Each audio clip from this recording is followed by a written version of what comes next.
Crown కడుతుంది.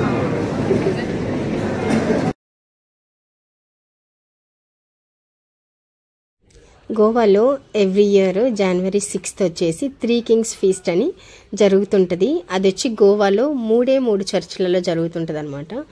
మాకైతే ఇది కన్సోలియం చాలా దగ్గర. సో మేమైతే కన్సోలియంకి అయితే వచ్చినాము ఆ ఫీస్ట్ చూసేకైతే.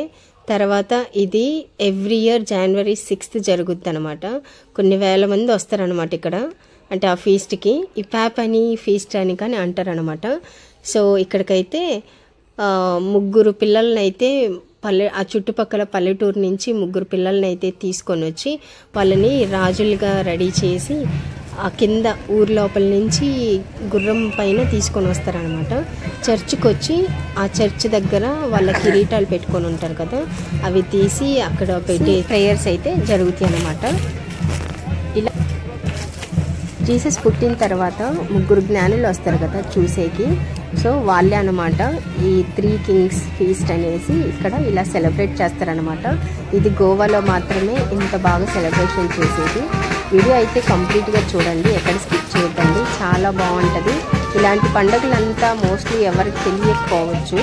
సో అందుకని వీడియో అయితే చూడండి, బాగుంటుంది. ఫస్ట్ టైం నా ఛానల్ చూస్తున్నట్లయితే సబ్స్క్రైబ్ చేసుకోవడం మర్చిపోకండి.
క్రౌన్ కడుతుంది.